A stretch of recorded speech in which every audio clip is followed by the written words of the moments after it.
Ada orang itu makomnya ada makom tajrid. Ada makomnya itu memang sudah enggak berusaha lagi makomnya, hanya doa makomnya. Begitu makom doa, rezeki Allah datang kepadanya tanpa dia melakukan kerja apa-apa. Dan ini pernah terjadi dialog antara Imam Malik dengan santrinya Imam Syafi'i. Imam Malik itu punya murid namanya Imam Syafi'i. Jadi Imam Syafi'i pada saat itu masih muda. Ya logikanya adalah warahmatullahi wabarakatuh.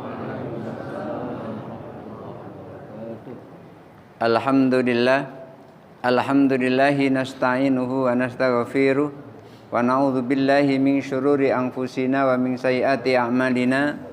May yahdihillahu fala mudhillalah wa may yudlilhu fala hadiyalah. Asyhadu an la ilaha illallah wahdahu la syarikalah wa asyhadu anna Muhammadan abduhu wa rasuluhu la nabiyya ba'dah. Allahumma shalli ala sayyidina Muhammad wa ala ali sayyidina Muhammad. Rabbi shrah li sadri wa yassir li amri wahlul 'uqdatam min lisani yafqahu qawli, amma ba'du. Bapak Ibu hadirin jamaah salat subuh Masjid Nurul Hasanah yang dirahmati Allah.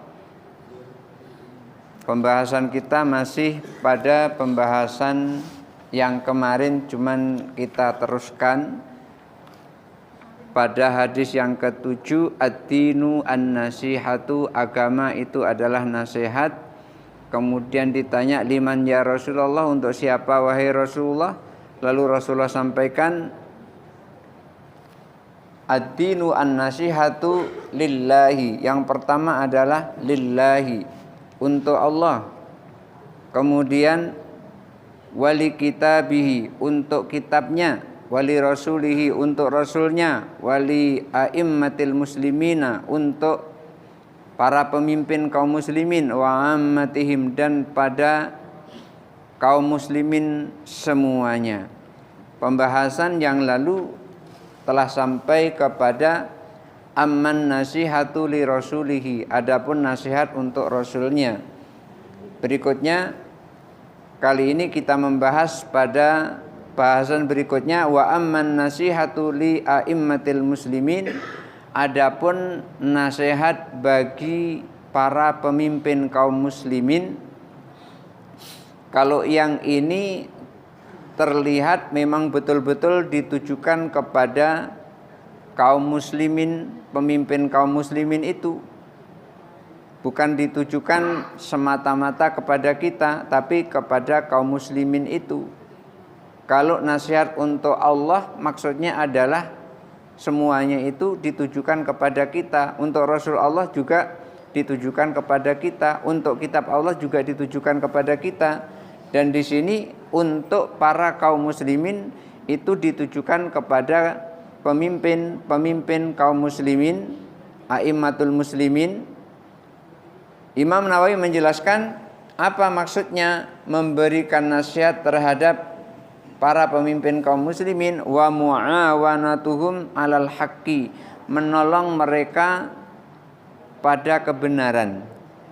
Artinya ketika seorang pemimpin menjalankan roda kepemimpinannya, kita masyarakat kaum muslimin selalu mendukung mereka di dalam melaksanakan kebenaran yang berdasarkan Al-Quran dan hadis, yang tidak bertentangan dengan Al-Quran dan hadis. Apapun kebijakan yang dilakukannya selama tidak bertentangan dengan Al-Quran dan hadis, maka kita masyarakat dianjurkan untuk mendukung apa yang mereka lakukan dalam kebenaran. Oleh karena itu, di antara nasihat bagi a'immatul muslimin, para pemimpin kaum muslimin, adalah menolong mereka di dalam kebenaran. Wa ta'atuhum fihi. Kalau sudah pemimpin itu berada di dalam kebenaran, maka berikutnya adalah kita mentaati mereka. Para pemimpin kita taati. Maka para pemimpin itu ibaratnya adalah orang tua. walaupun usianya masih muda, pemimpin itu hakikatnya adalah sudah tua. Yang paling tinggi presiden, walaupun semuda apa itu presiden, semuda apa itu wakil presiden, itu adalah orang tuanya masyarakat se-Indonesia. Maka kita harus mematuhinya selama tidak bertentangan dengan Al-Quran dan hadis pegangan kita. Kemudian di bawah presiden itu ada gubernur. Kita juga harus taat kepada gubernur. Di bawah gubernur ada bupati, wali kota. Kita juga harus taat kepada bupati dan wali kota. Kalau kita umpamanya disuruh gotong royong, kita sempat, kita mampu, kemudian kita bisa, ya kita pergi ke tempat di mana diperintahkan untuk gotong royong. Di bawah bupati, wali kota itu ada camat. Kita juga harus taat kepada camat itu, dan di bawah camat itu ada lurah atau desa, kepala desa. Kita juga harus taat kepada mereka, dan yang paling bawah itu adalah RT. Maka walaupun RT itu umpamanya usianya masih muda, kita sudah umur di atas 40 tahun, RT-nya umur 29 tahun umpamanya begitu, ya tetap kita harus menghormati mereka. Kita harus mentaati mereka. Karena apa? Karena RT-nya tadi. Maka umpamanya ada seorang RT namanya Suhermanto, umurnya masih 29 tahun. Kita sudah umur 40 tahun umpamanya. Terus kita panggil Dek, nah itu enggak pantas itu. Jadi kita panggil namanya RT ya Pak RT, nih jangan DRT gitu. Enggak bisa. Itu enggak menghormati yang seperti itu. Sama halnya ketika ada laki-laki dan perempuan menikah. Taruhlah seperti Rasulullah pada saat menikah umur 25 tahun.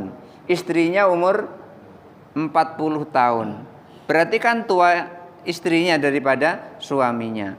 Walaupun tua istrinya daripada suaminya, maka suami memanggil istrinya itu jangan sampai panggilan yang salah.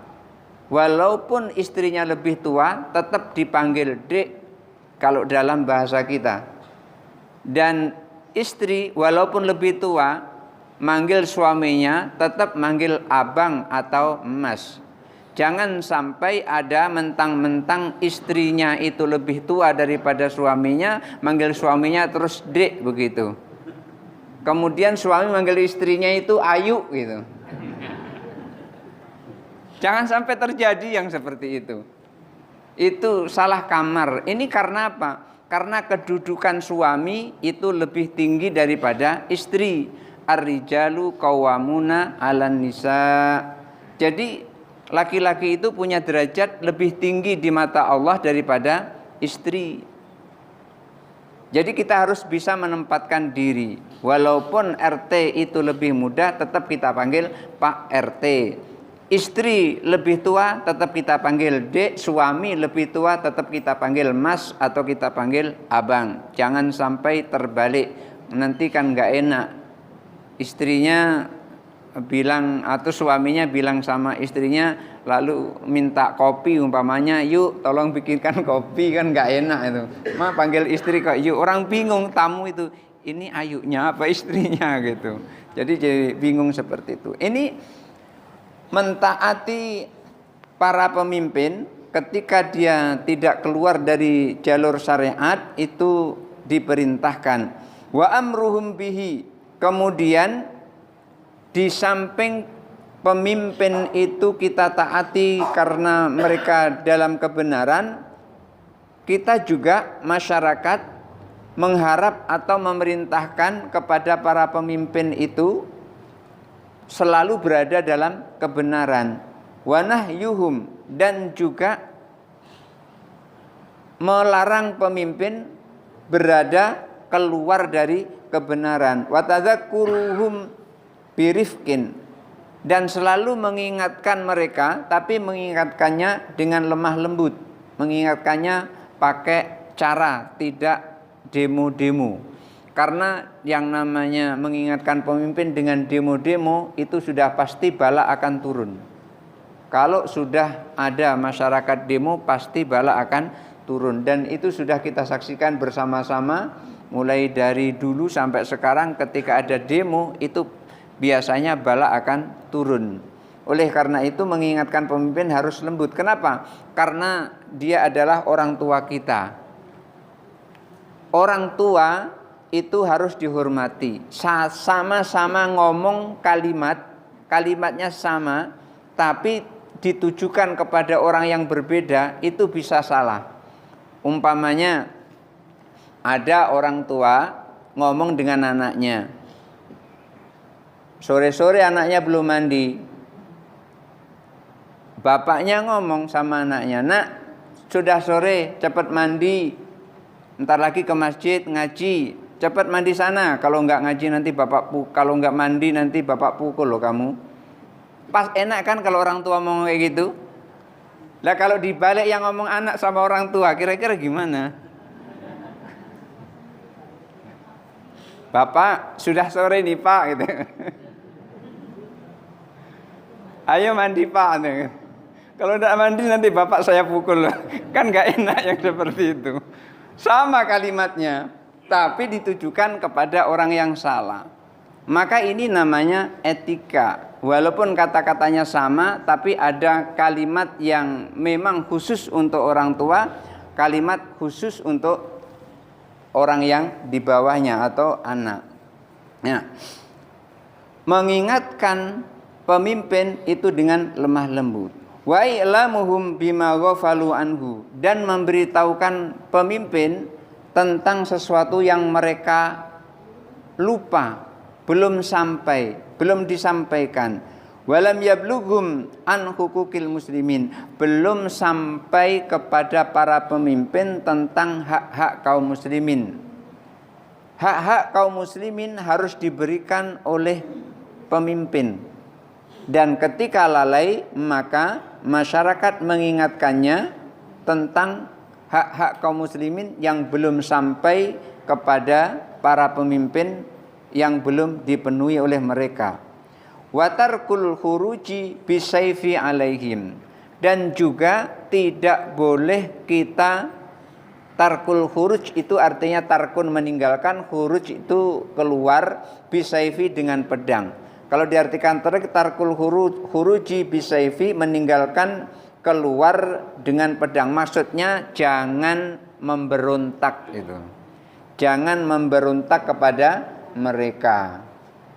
Ya kalau memang tidak cocok ya ngomong dengan baik-baik. Tadzakuruhum birifkin, mengingatkan mereka dengan baik kalau tidak cocok.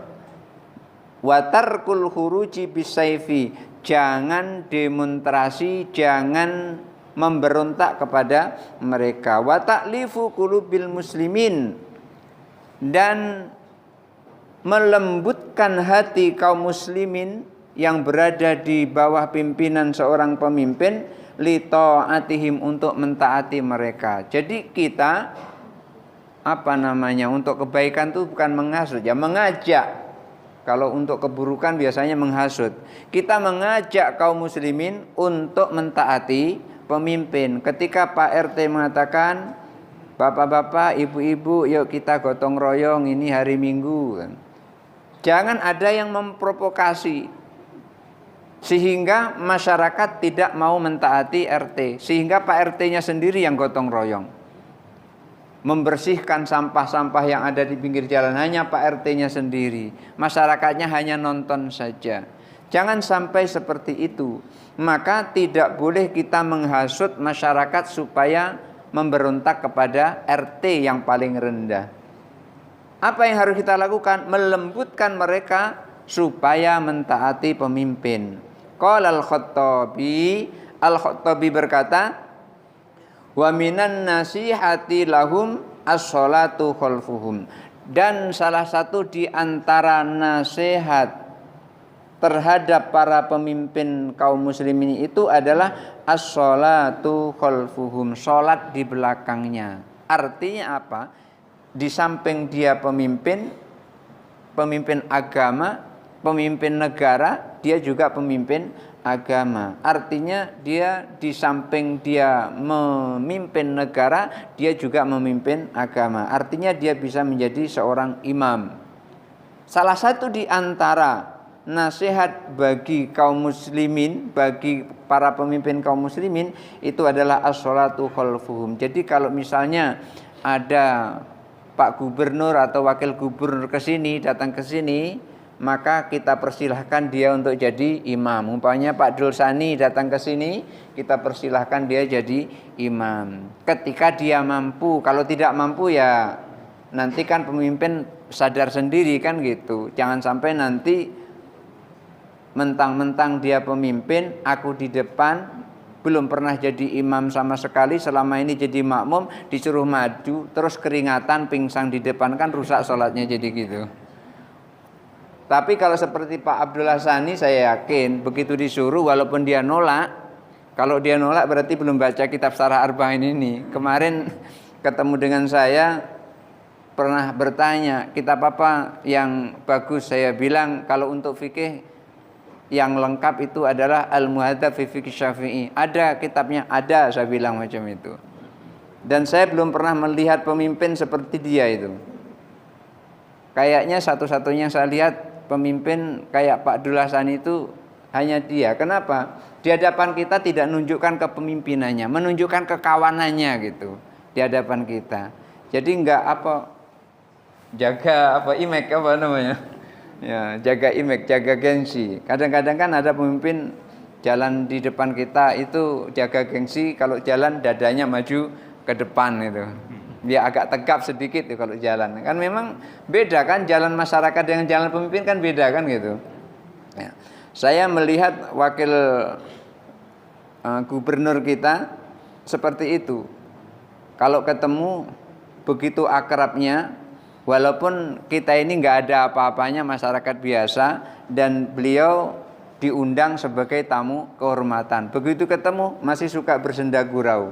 Nah, yang seperti ini ketika dia datang silahkan maju untuk dijadikan imam sholat. Maka salah satu di antara nasihat bagi pemimpin kaum muslimin adalah as-sholatu khalfum, sholat di belakang mereka, wal jihadu ma'hum, berjuang bersama mereka. Ketika ada pemimpin ingin memajukan masyarakat, kita harus ikut berjuang memajukannya. Ketika seorang pemimpin mengatakan jalan mana yang mesti harus dibangun, tolong diajukan, ya kita juga harus mengajukan. Karena pernah terjadi sudah diajukan jalannya itu namanya Jalan Ahmad Jalal. Cuman tempatnya di mana Jalan Ahmad Jalal dalam pengajuan itu nggak jelas. Tetapi sudah disetujui dananya untuk membangun jalan itu. Akhirnya kebetulan jalan di rumah di depan saya itu namanya Jalan Muhajirin 2, itu dirubah namanya Jalan Ahmad Jalal. Biar memperoleh bantuan itu. Akhirnya dapat bantuan. Sekarang jalannya sudah dicor. Yang tadinya itu jalannya tanah, kalau hujan bukan main. Kalau kita naik motor itu di luar bersih, tapi kalau udah sampai dekat rumah jadi kotor. Karena apa? Karena memang jalannya adalah tanah. Maka kita harus membantu mereka di dalam berjuang. Wa ada usadaqati ilaihim, dan memberikan zakat malnya kepada mereka. Kalau dulu kan ada namanya Baitul Mal.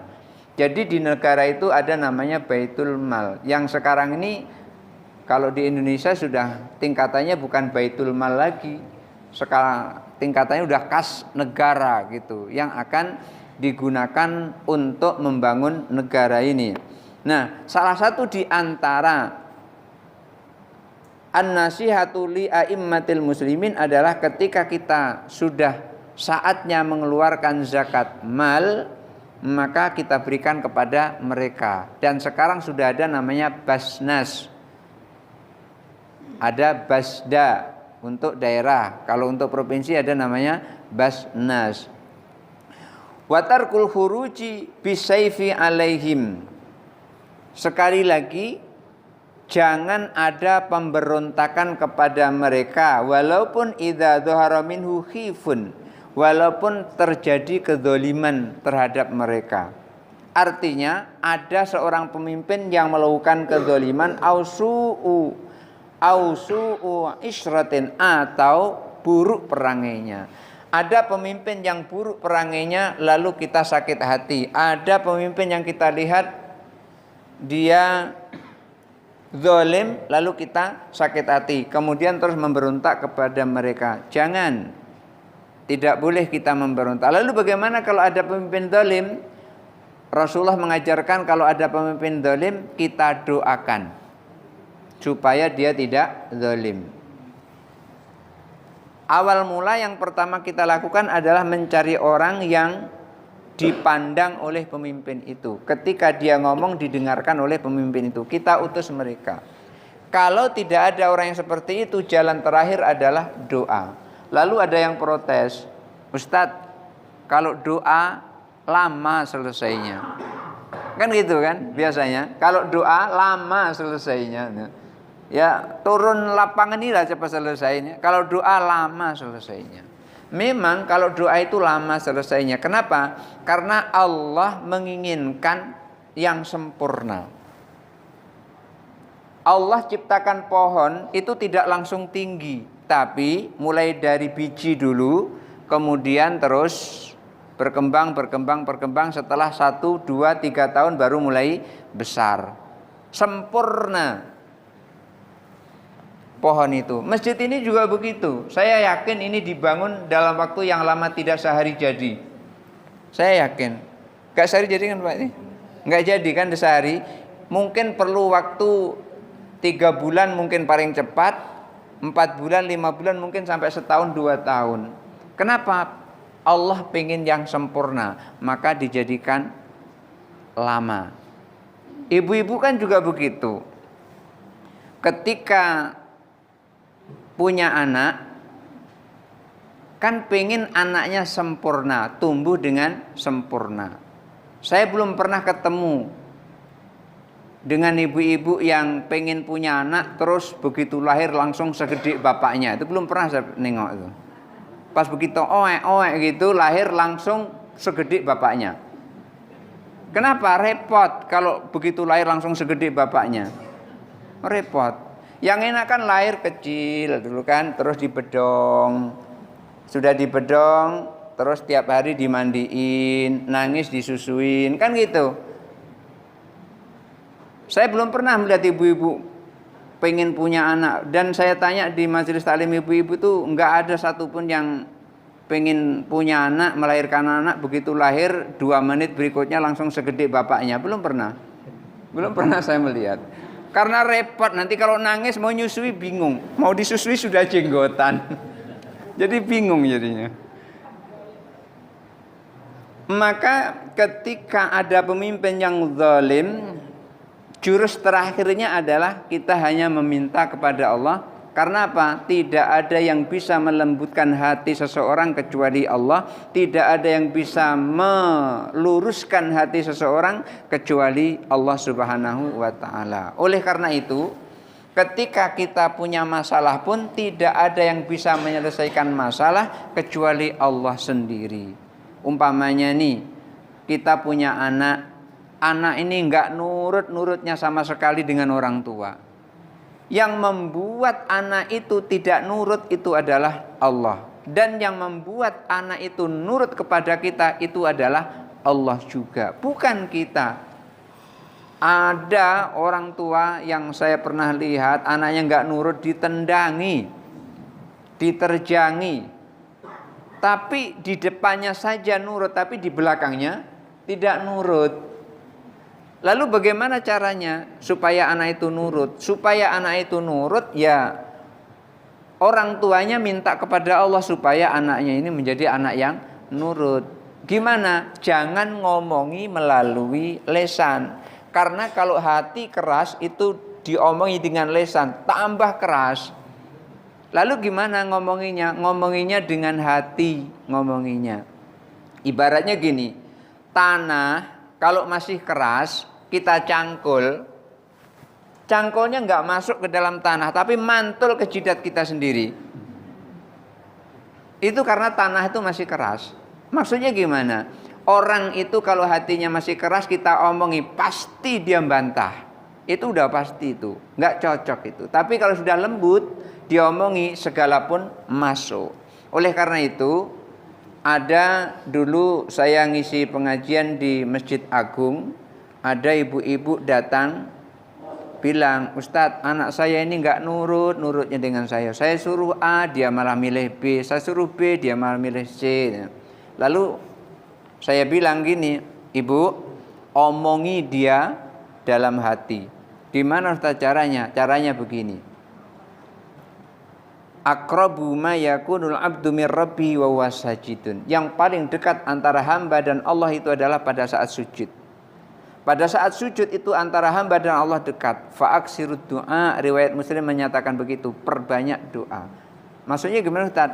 Kalau nanti ibu sholat, di sujud dalam sholat itu, apalagi sujud terakhir, doakan dia. Setelah membaca subhana rabbiyal a'la wa bihamdi 3 kali, doakan dia. Ya Allah, jadikan anakku anak yang soleh, yang nurut padamu, taat padamu, nurut padaku orang tuanya.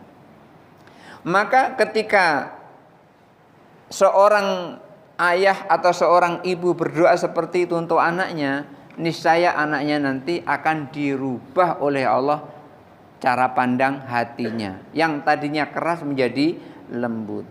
Ini boleh Bapak Ibu terapkan terhadap sesuatu. Dan tidak hanya itu saja. Saya pernah waktu S3 dulu tahun 2014, biaya mahal 6,5 juta. Saya cari beasiswa nggak dapat. Di S2 nggak dapat, S3 juga sulit. Akhirnya saya melakukan itu, sujud terakhir berdoa. Dalam doa setelah membaca subhana rabbiyal a'la wa bihamdi 3 kali itu, saya berdoa, ya Allah pertemukan aku dengan Pak HBA. Itu aja doanya.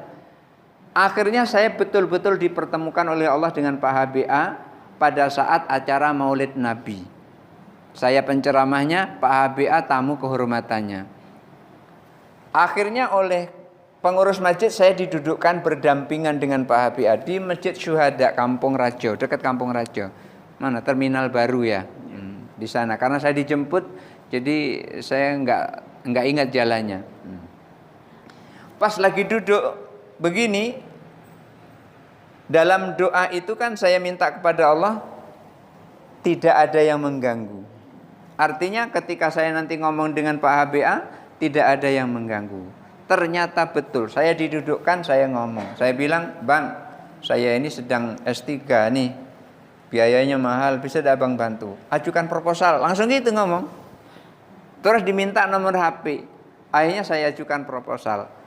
Ternyata doa di dalam sujud itu memang betul-betul makbul. Tapi itu tadi waktunya nggak begitu doa langsung ada, tidak. Kayak ibu-ibu tadi, begitu punya anak lama itu 15 tahun baru remaja. Jangan sampai begitu lahir langsung seperti anak usia umur 40 tahun. Jangan. Jadi memang prosesnya lama, tapi Allah buat sempurna. Pas begitu sudah selesai, salam-salaman kan selesai, lalu ada yang memegang amplop, langsung bisikkan, Ustadz ini dari Pak HBA. Ngomong kayak gitu, ya karena dikasih ya langsung saya masukkan ke dalam kantong. Sudah, karena sudah selesai salam-salam saya pamit, dikejar orang saya. Pas pulang dikejar orang. Apa kok orang itu ngejar? Rupanya amplop ceramahnya belum dikasih rupanya. Loh yang tadi rupanya tadi itu Pak Gubernur yang ngasih, yang dari masjid belum. Jadi baru kali itulah dikejar 2 amplop sekali ceramah saat itu. Saya kan sudah selesai langsung pulang gitu saja. Nah, maksudnya apa? Ketika kita menanam akhirat, itu dunia biasanya ikut. Menanam padi, rumput pasti tumbuh. Tapi kalau menanam rumput, jangan harap padi akan tumbuh. Tapi kalau menanam padi sudah pasti rumput akan tumbuh. Dan bahkan kita selalu mencabuti rumput. Dulu saya mencabuti rumput di sela-sela padi supaya padinya menjadi besar gitu. Jadi Bapak Ibu hadirin yang dirahmati Allah, ini kenapa kita kok tidak boleh memberontak kepada pemimpin apabila terjadi pemimpin itu zalim atau pemimpin itu buruk perangainya. Kita doakan supaya para pemimpin diberi petunjuk oleh Allah. Pemimpin juga manusia, manusia selalu juga diikuti oleh setan. Setan selalu menjerumuskan kepada keburukan. Wa alla yaghru bi tsana'il kadzibi alaihim. Dan jangan sampai ada yang menjilat. Menjilat ini maksudnya begini, menipu dengan pujian dusta. Yang dipujikan kepadanya sebetulnya tidak seperti itu. Yang namanya pujian itu biasanya membuat seseorang melambung. Begitu melambung terus lupa dengan pujian itu. Maka jangan ada yang memuji dengan pujian bohong alaihim terhadap para pemimpin. Wa ayyud'a lahum bisolahi, dan diharapkan para masyarakat itu mendoakan pemimpinnya dengan kebaikan. Kita mendoakan pemimpin dengan kebaikan. Oleh karena itu pada saat sholat berjamaah, di antara imam ada yang membaca doa ditujukan kepada pemimpin supaya pemimpin tersebut selalu dalam kebaikan. Qala Ibnu Battal rahimallahu taala, Ibnu Battal rahimallahu taala berkata, fi hadzal hadisi dalilun, di dalam hadis ini merupakan dalil ala annan nasihata, bahwa yang dimaksud dengan nasihat ad-dinu an-nasihatu, yang dimaksud dengan nasihat itu adalah tusamma dinan wa islaman. Maksudnya adalah agama dan Islam. Ya, agama Islam itu sendiri. Yang dimaksud dengan ad-dinu an-nasihah adalah agama Islam itu sendiri. Wa annad-dina yaqau 'alal amali kama yaqau 'alal qauli. Dan agama itu mencakup semua perbuatan dan juga mencakup semua perkataan. Jadi agama itu adalah ada kaitannya dengan perbuatan, di samping perbuatan ada kaitannya dengan perkataan. Jadi ngomong itu juga diatur oleh agama, berbuat itu juga diatur oleh agama. Kita ngomong dengan orang tua disuruh lembut-lembut. Tadi kan Pak Imam nyebut fala taqul lahuma uf. Jangan berkata kepada kedua orang tua dengan mengatakan ah, itu kan kata kasar itu. Lalu ada orang bertanya, oh yang tidak boleh itu kan kalau ngomong dengan orang tua dengan kata kasar, ah itu berarti mukul boleh dong. Orang tua kalau misalnya salah kita pukul boleh dong. Karena nggak ada dalilnya larangan memukul orang tua, nggak ada. Yang ada itu larangan mengucapkan kasar kepada orang tua, ah gitu. Ini kalau memahami Al-Quran tidak menggunakan ilmu fikih ya, ilmu usul fikih ya seperti ini. Nggak ada larangan memukul orang tua dalam Al-Quran. Yang ada adalah larangan mengatakan ah terhadap orang tua. Maka ketika seseorang telah belajar ilmu usul fikih, jangankan memukul orang tua, mengatakan ah saja nggak boleh. Ini namanya qiyas aulawi. Qiyas aulawi itu jangankan memukul, mengatakan ah saja tidak boleh. Itu cara memahami Al-Quran dengan usul fikih. Kalau nggak pakai usul fikih, oh yang dilarang itu cuman mengatakan ah, kalau mukul nggak apa-apa, babit nggak apa-apa, nampar nggak apa-apa. Nggak ada dalilnya di situ. Sama dengan fala taqrabuz zina, jangan kalian mendekati zina. Oh yang dilarang itu cuman mendekati zina. Kalau berzina nggak dilarang. Tapi kalau mendekati dilarang. Ini kalau memahami Al-Quran, memahami hadis tidak dengan menggunakan ilmu usul fikih. Ketika seseorang telah belajar ilmu usul fikih, ada di antaranya pembahasan tentang qiyas, ada namanya qiyas aulawi. Mendekati zina saja tidak boleh, apalagi berzina gitu. Jadi ini qiyas aulawi yang lebih besar lagi gitu. Qala an-nasihatu fardun. Nasihat itu adalah wajib. Memberikan nasihat itu adalah wajib. Yajzi'u fihi man qama bi. Tetapi kalau sudah ada satu orang yang melakukannya, maka kewajiban itu menjadi gugur. Jangan sampai memahami, memberi nasihat itu wajib. Ada orang beri nasihat, kemudian semuanya orang sekampung memberikan nasihat kepada dia. Cukup satu orang itu sudah gugur kewajiban yang lainnya. Seperti sholat mayat. Kalau udah ada satu kampung yang menyolatkan satu orang, maka gugur kewajiban orang satu kampung itu. Tapi kalau ada yang tidak menyolatkan dalam satu kampung itu, sementara dia tahu kalau di situ ada orang meninggal, maka masih ditanggung oleh orang satu kampung itu. Wa yasqutu anil bakin. Kalau sudah ada yang memberikan nasihat satu orang, maka yang lainnya kewajiban memberikan nasihat itu sudah gugur. Wa qala Ibnu Battal mengatakan, wan nasihatu wajibatun ala qadri taqati. Memberikan nasihat itu tidak boleh dipaksakan. Memberikan nasihat itu harus sesuai dengan kemampuannya, jangan di luar kemampuan.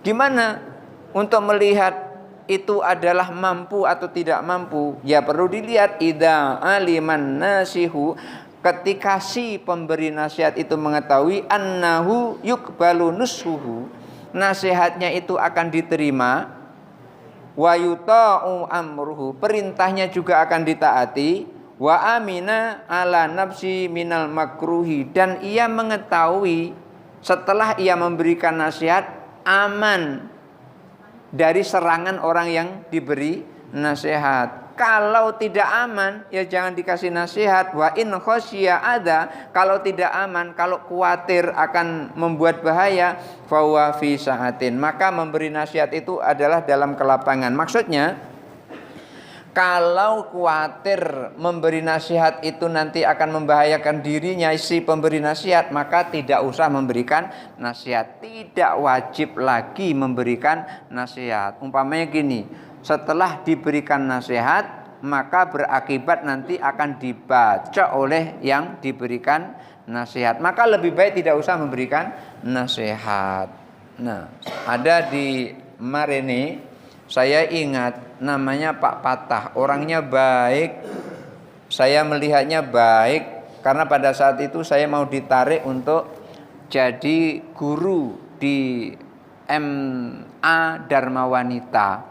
Karena MA Dharma Wanita itu mau dinegerikan, sekarang sudah negeri menjadi Madrasah Aliyah 3, MAN 3 sekarang, dan tempatnya dekat rumah. Maksudnya adalah nanti kalau saya ngajar di MAN 3 itu, di Madrasah Dharma Wanita itu, nanti lama-lama akan bisa menjadi wasilah diangkat menjadi pegawai pemerintah. Maksudnya begitu, orangnya sangat baik. Tapi karena pada saat itu saya tinggal nunggu SK penyuluh pada saat itu, maka saya usulkan kepada Pak Fatah tadi, Pak boleh nggak saya ngusul? Ngusul apa Ustadz?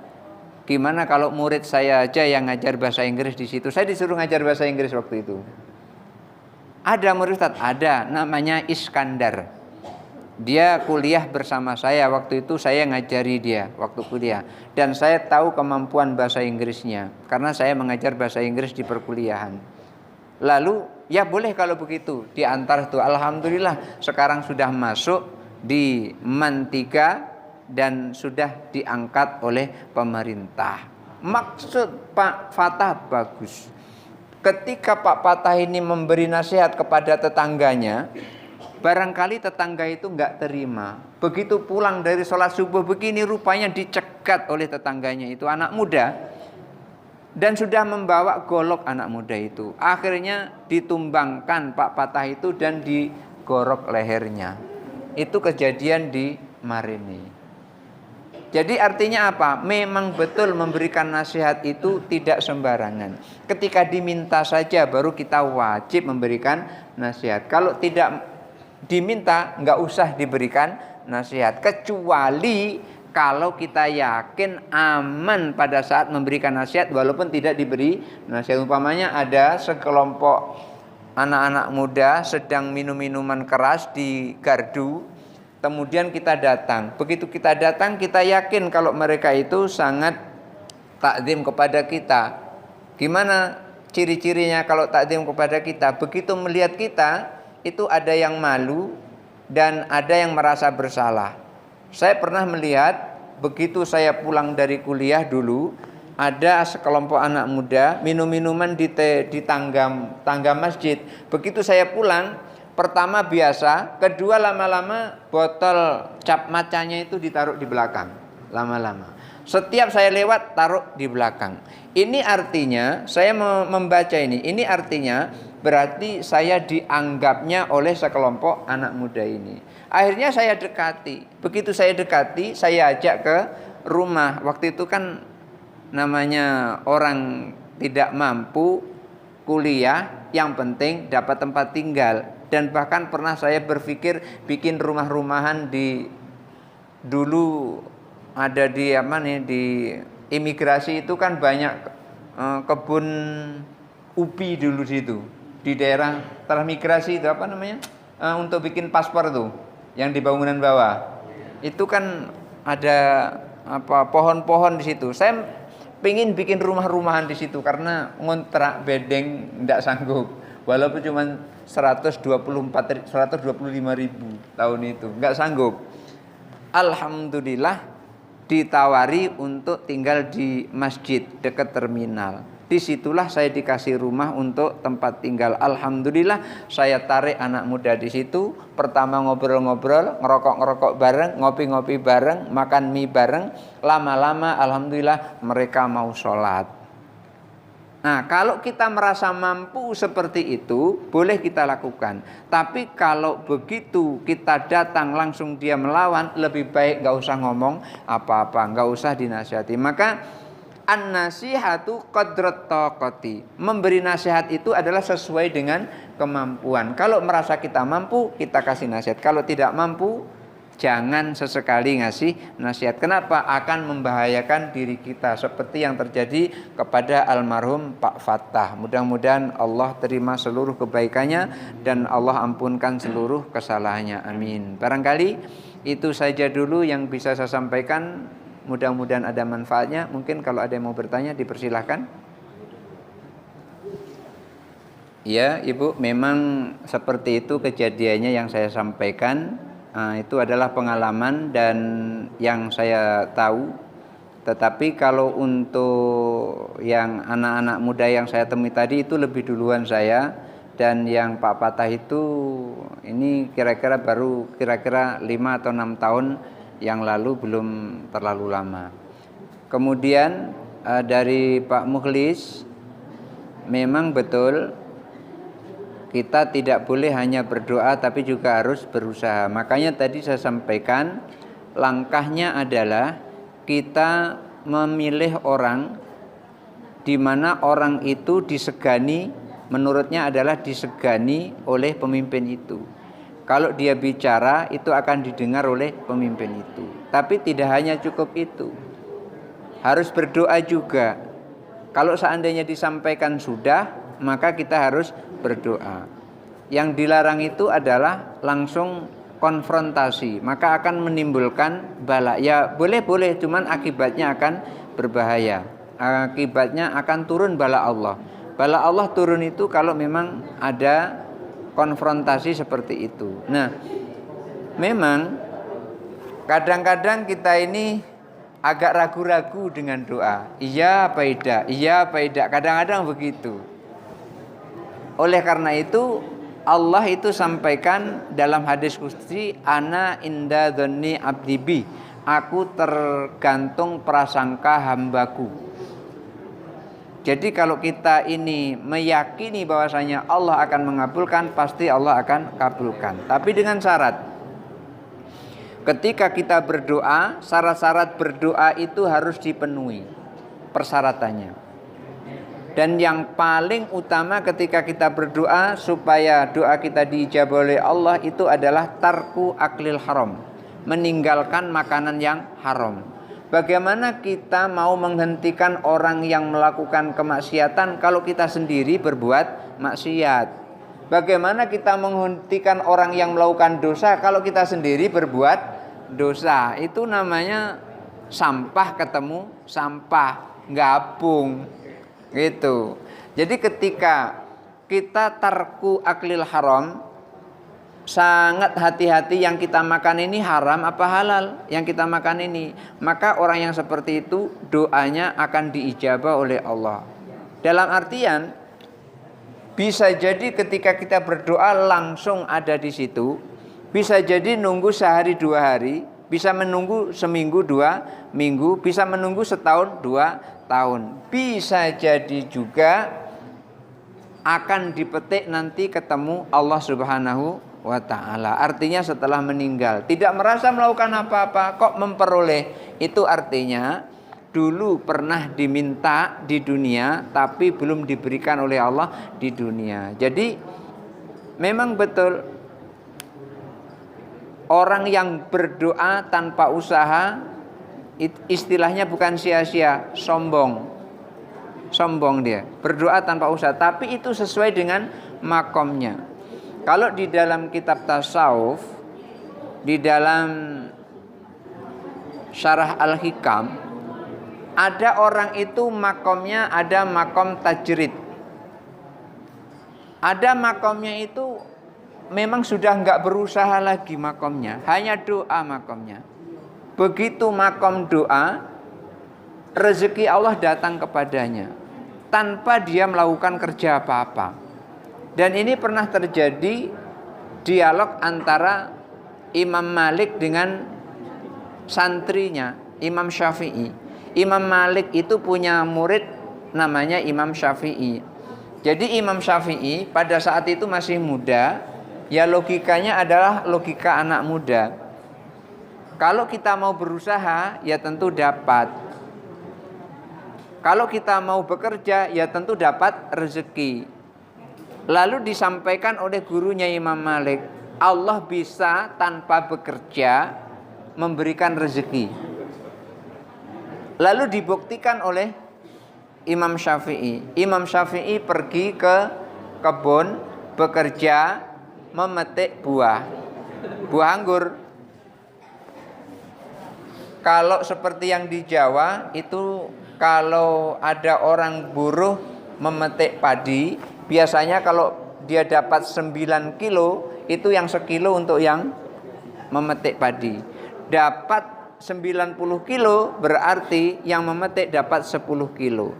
Dapat 900 kilo berarti yang memetik dapat 100 kilo. Berarti 9 banding 1. Jadi kalau sudah dapat 9 kilo, bagiannya adalah. Begitu juga Imam Syafi'i. Begitu memetik anggur, umpamanya 9 kilo, bagian Imam Syafi'i adalah 1 kilo. Akhirnya Imam Syafi'i dapat anggur banyak. Begitu dapat anggur banyak, kurang lebih sekitar 2 kilo atau 3 kilo, itu diberikan kepada gurunya Imam Malik. Ini guru, bukti aku bekerja, aku dapat rezeki. Ini buktinya yang aku kasihkan kepada guru ini. Kira-kira begitu bahasa kita. Lalu apa kata Imam Malik? Orang bekerja bisa dapat rezeki. Orang tidak bekerja juga bisa dapat rezeki. Buktinya ini, aku tidak bekerja, aku dapat anggur. Imam Malik nggak bekerja, tapi dapat anggur. Yang bekerja Imam Syafi'i. Jadi kedua-duanya benar, kedua-duanya. Jadi ada orang itu makomnya itu sudah sampai makom tajrid, ada orang yang makomnya itu masih makom berusaha. Kalau makomnya masih makom berusaha, jangan nunggu di rumah. Harus kita pergi melakukan usaha. Tapi kalau makomnya itu sudah makom bukan berusaha lagi, maka dimanapun dia berada akan dicari. Saya teringat seorang yang saya sebut dia adalah waliullah, namanya Buya Salek. Ada yang kenal Buya Salek? Yang di Sarolangun. Nah, saya belum pernah ketemu langsung dengan beliau, tapi saya mendengar kabar dimanapun dia berada, rezeki datang kepadanya. Termasuk waktu saya punya anak pertama meninggal, punya anak kedua meninggal.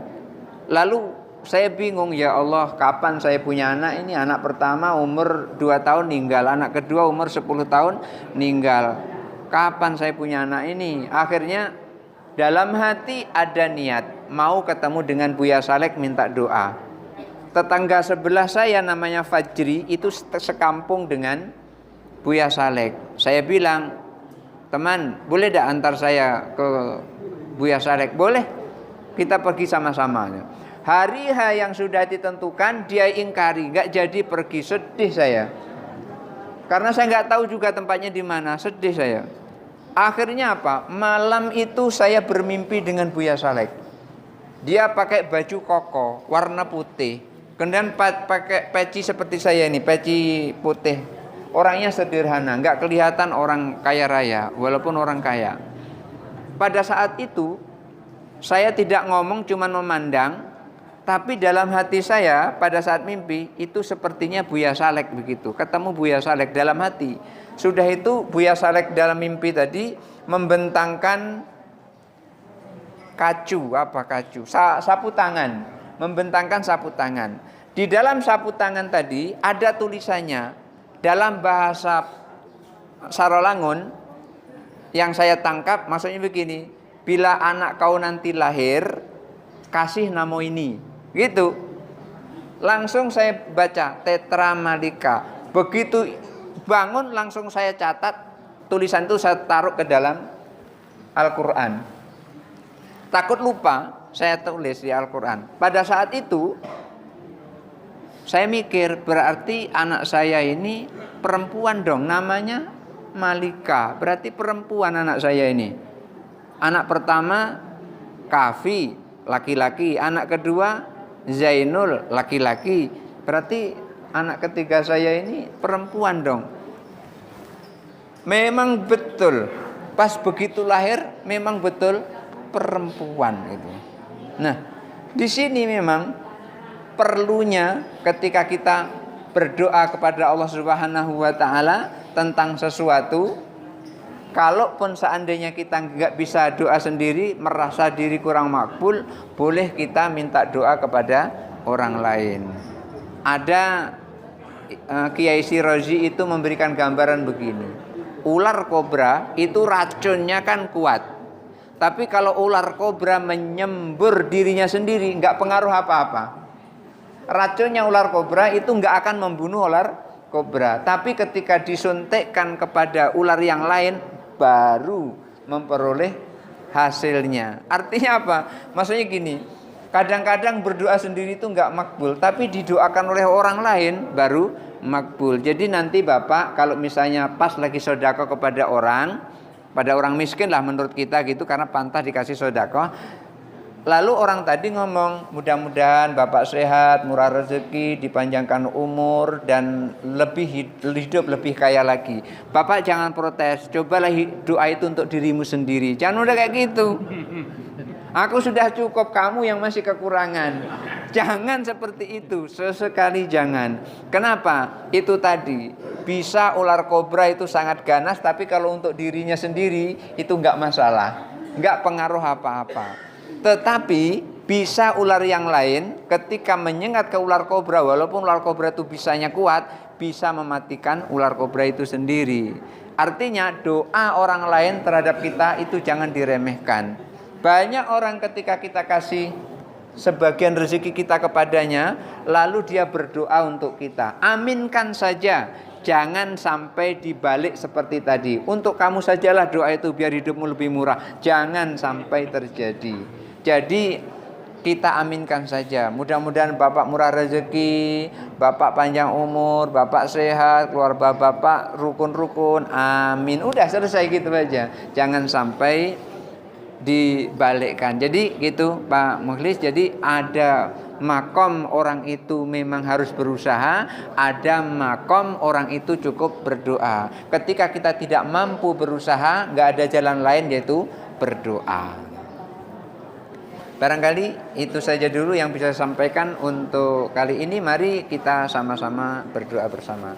A'udzubillahi minasyaitonirrajim. Bismillahirrahmanirrahim. Alhamdulillahirabbil alamin. Allahumma shalli ala sayyidina Muhammad wa ala ali sayyidina Muhammad wa sallim wa radhiyallahu taala an sadatina Rasulillah jami'in. Allahumma ighfir lana dzunubana wa liwalidayna warhamhuma kama rabbayana shighara. Allahumma ja'alna mahbubina fi qulubil mu'minina wal mu'minat wal muslimina wal muslimat wa basyirna wa balighna bil ghina ila mi'atin wa 20 sanatan wallahu khairun hafidha wa huwa arhamur rahimin. Allahumma nawwir qulubana bi nuri hidayatika kama nawwartal arda bi nuri syamsika wa qamarika abadan abada. Allahumma ja'alna fahman ka fahmin nabiyyin wa hifdzan ka hifdzil mursalin ka hilamil malaikatil muqarrabin bi rahmatika ya arhamar rahimin. Allahumma qarribna ila man qarraba ilaika wa ba'idna wa sallimna minadh zalimina wal ba'idina minka. Rabbana atina fid dunya hasanah wa fil akhirati hasanah wa qina adzabannar. Wa sallallahu ala khairi khalqi Muhammadin sallallahu alaihi wasallam wa ala alihi washabihi ajmain. Subhana rabbika rabbil izzati amma yasifun wa salamun alal mursalin walhamdulillahi rabbil alamin. Barangkali itu saja dulu. Hadanallahu wa iyyakum ajmain. Wallahu muwaffiq ila aqwamit thoriq. Wassalamualaikum warahmatullahi wabarakatuh.